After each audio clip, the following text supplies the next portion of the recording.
Today I want to share a history bit, and in sharing this particular history bit today, I want to make mention of the importance concerning understanding the authority by which we serve our Elohim. HaMashiach gave a parable in the Besorah of Matthew, I believe it was the 21st chapter, somewhere around about the 33rd verse, and ending at around about the 44th verse. My numbers might be a little off, but if you read the entire 21st chapter of Matthew, you will get the gist of the context of the reading. In the summation of the parable that our Messiah gave with respect to those who were regarded as husbandmen or workers in the master's vineyard. Their intentions were to take the vineyard from the master to seize it for themselves and not to give the produce to the master. And Mashiach asked the question, and he said, what should the master do? Or what will the master do to these husbandmen? And their response, the individuals whom he's talking to, and I need to say also, the individuals or the people group to whom HaMashiach had given the parable was to the religious leaders, the Pharisees and the scribes. This is the people group whom the parable was directed, the religious leadership of the time of HaMashiach. Yes. And in their response, they said, well, the master should get rid of these servants. He should do away with them. And so Messiah's final response was, he said that the stone the builders rejected has become the head of the corner. Mm-hmm. It is marvelous in Yahuwah's eyes. Yes. And then Yahshua made this statement where he said to the religious leaders, the Pharisees and the scribes, and he said, the kingdom of Elohim is being taken from you and will be given unto another that will produce its fruits. Mm-hmm. And so, with reference to authority, when we talk about authority, we talk about the covering by which we function and we operate. No religious entity can function or operate unless Abba Yah has given them the authority to do so. The authority was in the hands of the scribes, the Pharisees, and the Sadducees in the first century. However, Yahshua took that kingdom authority from them, and he gave it to his Shechliachim, his apostles. When you read over in, I believe it is the 16th chapter of the book of Matthew, we find HaMashiach speaking to Peter. How many of you all recall this? And when he spoke to Peter, he said to Peter, initially he spoke to his entire group of disciples that were there. And he asked them the question, who do men say that I, the Son of Man, am? Mm-hmm. And they said, well, some say that you are Eliyahu. Some say you're Yochanan the Immerser. Some say you're that prophet that was prophesied. So they all had perspectives that they had heard. regarding him. And so then Kepha, Peter said, you are the Messiah, the Mashiach, the Ben Elohim. Those were his words. Yeah. He said, you are the Messiah. He did not just say you are the Messiah, because anybody could be a Messiah in the sense of being an anointed one. Kings were Messiahs. But he specifically identified HaMashiach, and he said, you are the Mashiach, the Ben Elohim. Not only are you Mashiach, but we recognize and we understand you from the scriptures to be the Son, the one whom David prophesied over in Psalm the 110th division. And so in Messiah's response, this is what Messiah responded and said. He said, in a nutshell, you did good, yes. He said, I'm going to call you Kepha. You're Shimon Bar Yonah, but I'm going to call you Kepha. Yeah. He said, upon this rock, I'm going to build my Kehillah. But then he said after that, and I give unto you the keys of the kingdom, that whatsoever you bind on earth shall be bound in heaven, and whatsoever you loose shall be loosed in heaven. We're still talking about authority. What HaMashiach did was he took the authority from the religious leadership of that time, and he gave it to the apostles. Yes.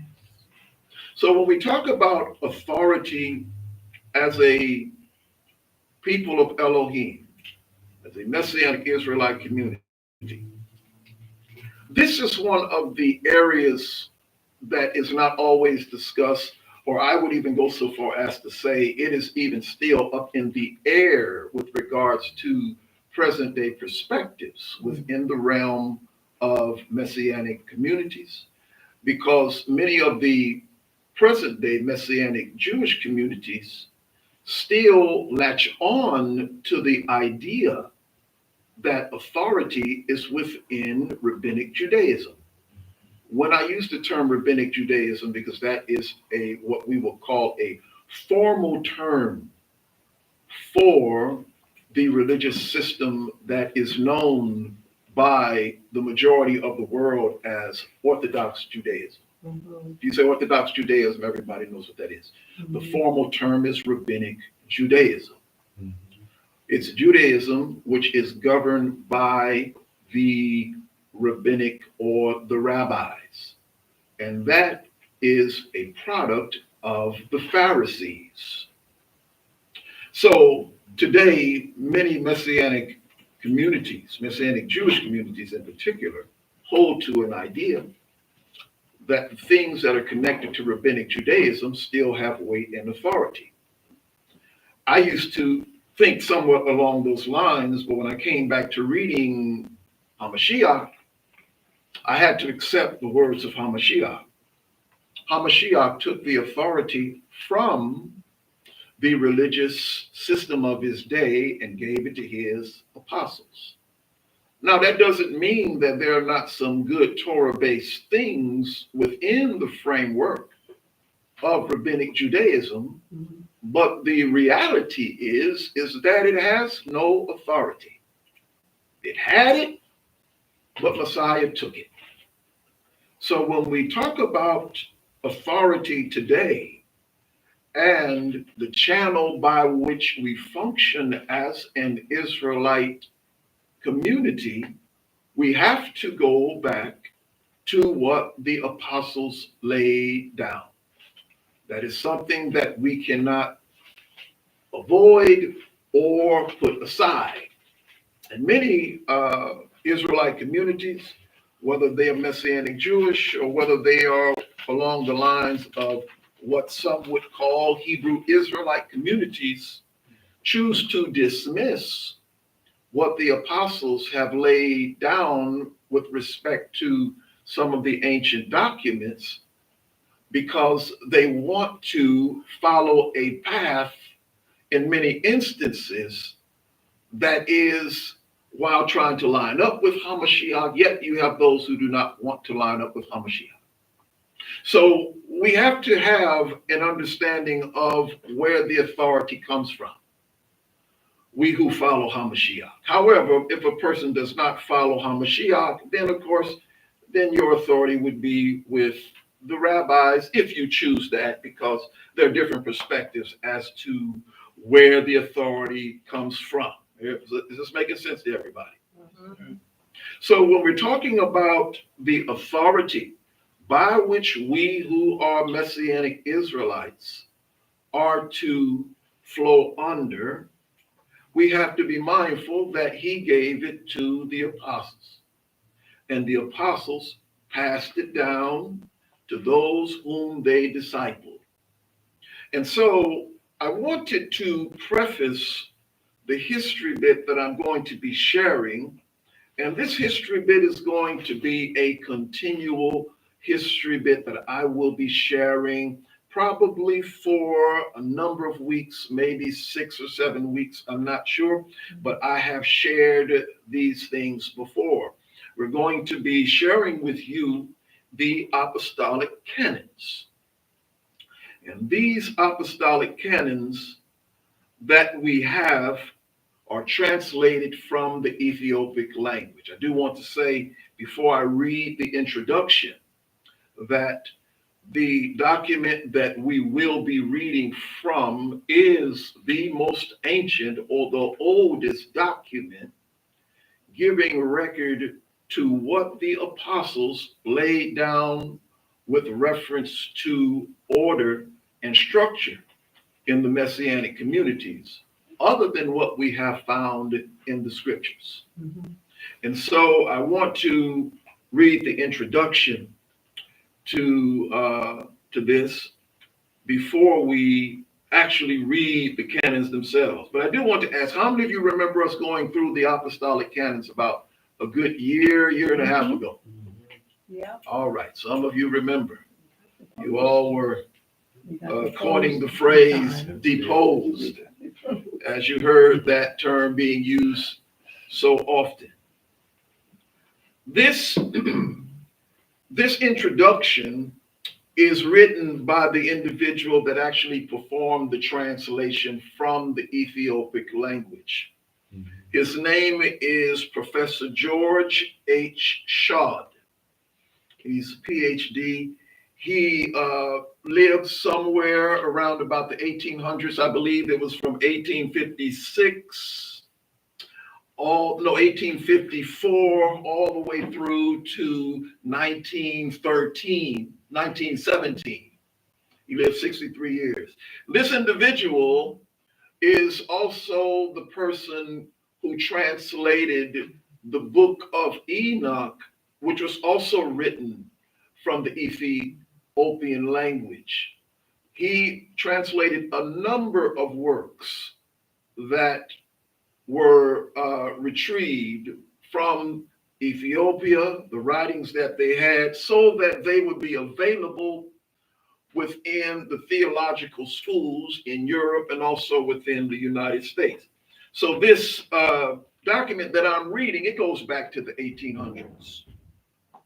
And in what we're reading, it is going to describe to you the fact that this particular set of canons that we will read is the most ancient. So here's the introduction. Ever since the discovery and publication of the teachings of the 12 apostles by Philotheus Brenius, the researches into the oldest church history, and especially into the development and growth of ecclesiastical institutions and governments, have received a remarkable impetus. The Didache was soon discovered to be of importance, not only for its own day and date, but also because it was the fountainhead of a class of literature and the original source of ideas of church governments and ordinances, which later in the life and work of the church exhibited such remarkable potency, and do even to this day in some of the petrified churches of the East such as we find in Abyssinia. I want to pause for a moment. This phrase, petrified churches, it is a term which refers to the most ancient churches within history. These are your Eastern Orthodox assemblies that existed before the great rise of the Roman Catholic Church. So when you hear this term, petrified church, it's a term used in the 1800s to refer to the ancient, what we call Christian churches, which at that time were closer to a more Hebraic practice. I'll continue. Of course, the example given of the church in Abyssinia. How many of you have heard of Abyssinia or know about Abyssinia? This is in Ethiopia, Abyssinia. This was the name of that region. So this is referring to one of the petrified churches of the East is the Ethiopian Orthodox Church. I'll go back to the reading. The final outcome of this literature and the ideas for which it is the bearer we have in the so-called Apostolic Constitutions and the appended Canons. The Constitutions proper consist of 8 books, the first 6 forming one section, the 7th a second, and the 8th a third, to which are added by way of appendix Apostolic Canons, 85 in all, by of which, however, only 50 secured recognition in the Western Church. The Didache is found to be the basis of the 7th book of these constitutions. With these books must not be confused the older and more primitive Apostolic Church order or the ecclesiastical canons of the Holy Apostles, found chiefly in Ethiopic and Arabic versions, and also one Greek manuscript. Let me pause for a moment.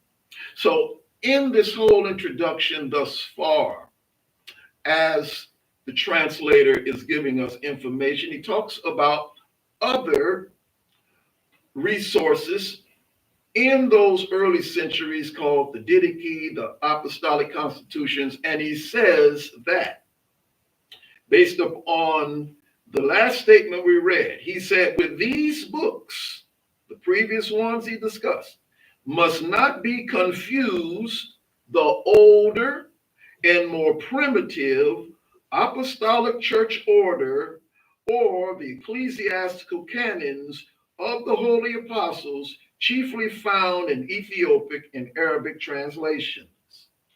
This particular set of apostolic canons that we will be presenting and that in the introduction the translator is speaking of is concerning these older Ethiopian apostolic canons. These were, we would say, the most ancient. I'll continue reading. It consists of 35 articles with moral injunctions and ecclesiastical ordinances of various kinds, written as though spoken by the apostles themselves, one or more dicta being assigned to each. This collection is of high antiquity. Did you hear that? High antiquity. That means it's most ancient and can be regarded as the connecting link between the Didache and the Apostolic Constitutions proper. The canons of which we give translation here are not a portion of the Apostolic Church order or those which Ludolf has published in Ethiopic, but are the Ethiopic form of the canons appended to the Apostolic Constitutions. They must represent one of the shapes in which the line of thought on church government, first found expressed in the Didache, eventually took under the molding influence of time, nationality, and doctrinal development. And from this standpoint, their importance must be judged. They constituted a collection which is more than a curiosity of literature to the student of church history and church government. In the Church of Ethiopia, they have had and theoretically still have canonical authority. Let me pause. In other words, to the church in Ethiopia, they regard these apostolic canons as having canonical authority. That means they have great weight to that ancient assembly. The canons constitute a part of the so-called synodus of this church, which is for them virtually a corpus juris ecclesiastici.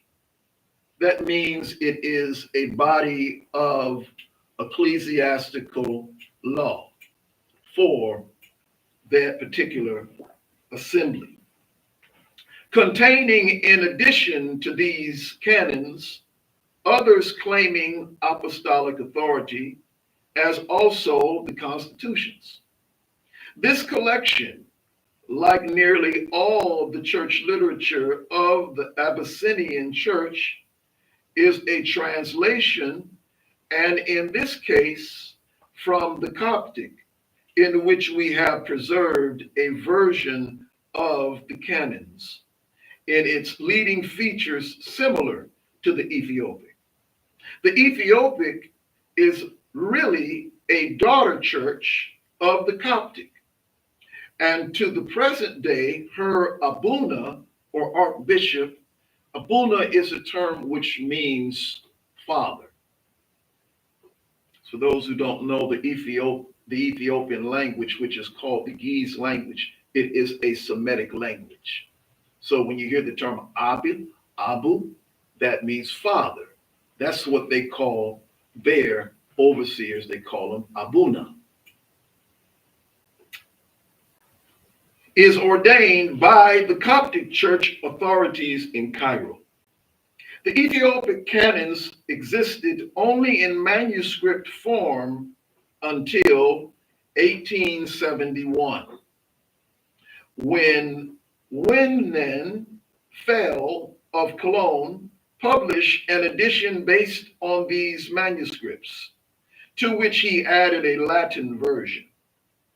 This little pamphlet is rather rare, and as this whole class of literature is now being subjected to a rigid examination by specialists in the Department of Early Ecclesiastical History, and as these canons are in themselves, now listen to this so that you'll understand what's being said, because sometimes the way they spoke in the 1800s to get a point across is not the way they do it today. So I just want you to hear this. All right. And as these canons are in themselves not unimportant, you hear the phrase not unimportant? That means this is really important stuff. Okay. Yeah. And as these canons are in themselves not unimportant literary remains, and through their connection with the other links in the literary chain of which they constitute one, receive additional importance. The writer thought a translation of these canons, not without merit and worth in these times, the discussion of their contents and the elucidation of their contributions to theological science must necessarily be left in the hands of others. So in the introduction, at least the last part, basically, the translator is saying that when you read them and you embrace them, however you choose to interpret them or embrace them is up to your own opinion. It's in the hands of others with reference to that. But he is saying that they are of great value, they are of great importance, because they are of high antiquity. Now, I felt it important to read this introduction, seeing that I did not do it a year ago when I presented the Ethiopian text of the Apostolic Canons, because there are other canons that have been produced and have been added to, but it is based off of this particular ancient source document.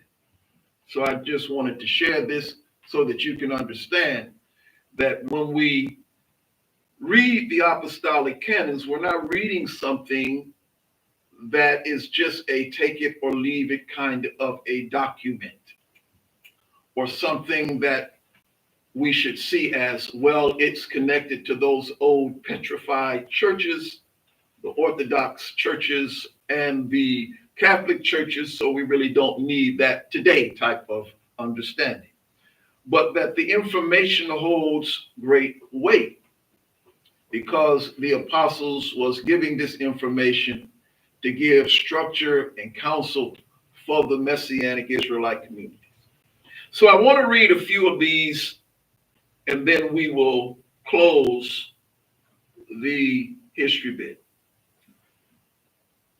In the name of the Father, the Son, and the Holy Spirit, one Elohim, this is the synod of the Messianic community. And here it says Christian church. I'm using terminology in which I feel is more appropriate to express.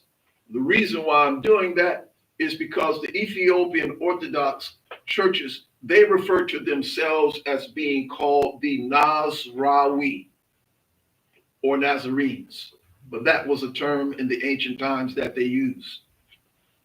So you would not see the word Christian per se if you directly translate the Ethiopian language, because Christian comes from the Greek term Christos, which comes from the Hebrew term Mashiach. That makes sense to everybody. So when I use these terms, I'm using terms based upon how I would understand their vernacular and bringing it forth.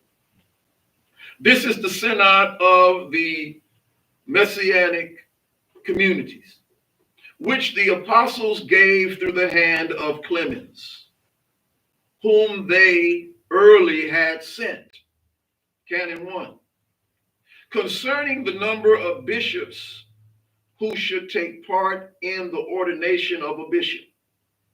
A bishop shall be ordained by 2 or by 3 bishops, but an elder and a deacon and the rest that are ordained shall be ordained by 1 bishop alone. Canon number 2.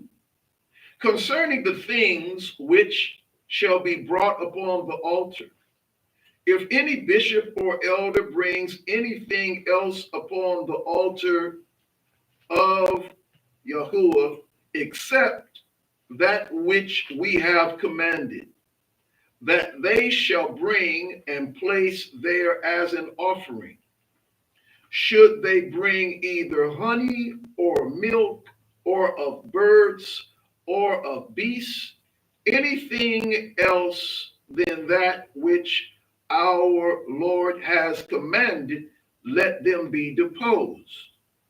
Nor shall they be allowed to bring anything upon the altar except ears of grain and grapes in their season, and the oil of the holy lamps and frankincense at the time of the Holy Eucharist. But the other fruits they shall send into the house, and they shall belong to the bishop and the presbyters. Only they shall not bring them upon the altar. And the bishop and the presbyters and the other ordained persons shall divide these among themselves. Canon number 3. A bishop or an elder or a deacon shall not reject his wife under the pretext of a service of the Lord. But if they have rejected her, let them be separated from the congregation. And if they do not return them and bring them back, let them be deposed. Let me pause for a moment. Well, I guess this means that if you're in the ministry and you thought that, well, I just want to serve Yahuah and I don't want to be married anymore, you can't do that. See, this right here is definitely not Catholic doctrine. That's right. Mm-hmm. Canon number 4, and I'm going to conclude with this. Concerning the day on which the Pesach, did you hear that? The Pesach. You mean to tell me the Messianic communities celebrated the Pesach? Really? Concerning the day on which I'm being Facetious. I'm being facetious. We keep the Pesach. I'm being facetious primarily because of the sake of the Western Christian perspective regarding keeping the Moedim. Mm-hmm. We see it here in this canon, so we know they were keeping it. Concerning the day on which the Pesach should be celebrated. Did you hear that? They didn't say it was a day in which it was not to be celebrated. They're just basically giving instruction when it's supposed to be celebrated. If any bishop or elder or deacon celebrates the holy Pesach with the Jews before day and night are equal, the vernal equinox, let him be deposed.